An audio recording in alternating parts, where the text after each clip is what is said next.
General Siwach, एक चीज मुझे समझाइए, ये सिर्फ अब बात इजराइल और हमास के बीच जंग की रह गई है? हिजबुल्लाह भी लेबनान में है, वहां पर भी अब कार्रवाई होती दिखाई दे रही है, लेकिन उससे भी ज्यादा अहम क्या ब्लैक सी में रूस का किंजल मिसाइलों से लैस विमानों को तैनात करना? भाई, अमेरिका ने अपने युद्धपोत तो कर दिए थे 10 दिन पहले तैनात। इसे आप किस तरह से देखते हैं, एक वॉर स्ट्रेटेजिस्ट और एक ऐसे व्यक्ति, आपने कई युद्धों में हिस्सा लिया है, किस तरह से देखते हैं आप इसे?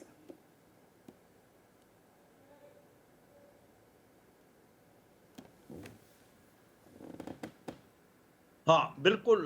देखो संदीप, सच्चाई ये है कि जो अगर अभी आप इजराइल और हमास के बीच में देखें तो इजराइल का जो बेसिक मेन एम है कि किसी तरीके से हमास के अंदर घुसने से पहले उसका रेजिस्टेंस को खत्म किया जाए। और बहुत अच्छी बात बोली गई कि अभी भी 200 से ज्यादा उसके हॉस्टेजेस हैं, उनकी वो सलामी चाहते हैं। मगर ये सच्चाई है कि अंत में इजराइल घुसेगा जरूर गाजा पट्टी पे, और वो एकदम पूरे रूट से हमास को खत्म करेगा। और यही नहीं, हिजबुल्लाह को भी वो कहीं ना कहीं टारगेट करेगा लेबनान में। अब बात आती है कि क्या ईरान इस लड़ाई के अंदर हो सकता है दाखिल?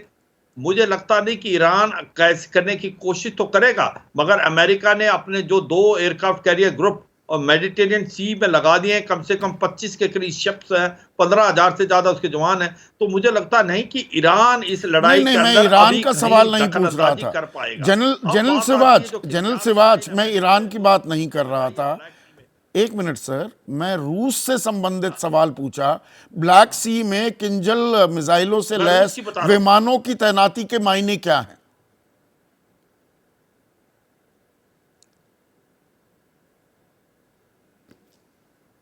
हाँ बिल्कुल। देखो, मुझे लगता नहीं कि वो कोई डायरेक्ट इसके ऊपर इन्फ्लुएंस कर सकते हैं। रूस अपनी लड़ाई लड़ रहा है यूक्रेन के साथ, और उसको लगता है कि अगर ये लड़ाई चलती है जो हमास और इजराइल की चल रही है, तो पूरा का पूरा फोकस जो है यूरोपियन कंट्रीज का इस तरफ हो जाएगा, नेटो कंट्री का, और वो कहीं ना कहीं डायरेक्टली उसको फायदे में। अगर उसने किंजाल मिसाइल लगाई है ब्लैक सी में, तो वो एक प्रकार के डर पैदा कर रहा है नेटो कंट्रीज को, अमेरिका को।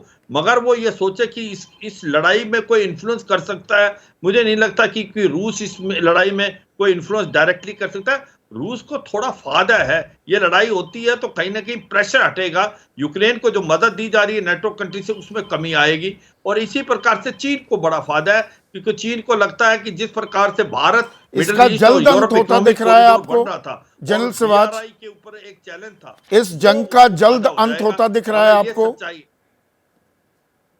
नहीं, बिल्कुल नहीं लगता। ये लगता है बिल्कुल नहीं संदीप, ये लड़ाई बहुत लंबी चलेगी, क्योंकि अब इजराइल मानने वाला नहीं है। इजराइल हमास को बिल्कुल खत्म करके, चाहे उसकी जो लीडरशिप कतार में बैठी है, सीरिया में बैठी है, बाकी देशों में बैठी है, उसको भी बर्बाद करेगा। और हमास के पूरे ठिकाने जो कि गाजा पट्टी में है उसको बर्बाद करेगा, और ये फेजेस से करेगा। ये फर्स्ट फेज है, जबकि वो सॉफ्टनिंग अप कर रहा है, वो स्ट्राइक कर रहा है एयरक्राफ्ट से भी, मिसाइलों से भी और रॉकेट से भी, मगर एंड में वो ग्राउंड अटैक करेगा। डर यही है कि क्या होगा होस्टेजेस का, और क्या कहीं तो आप ये कह रहे हैं, हाँ, ये अब लंबा खिंचता दिख रहा है। जैसे ही घड़ी का काटा दोपहर 2:30 पे आए, बबीता जी का दिल सास बहू साजिश के लिए मचल जाए। और ये है इनकी बहू, पूरे दिन ऑफिस की टेंशन हो जाए गॉन जब ये करें अपना फेवरेट शो फ्री टाइम पे ऑन।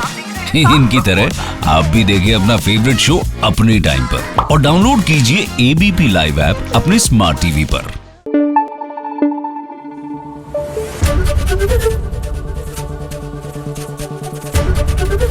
एबीपी न्यूज आपको रखे आगे।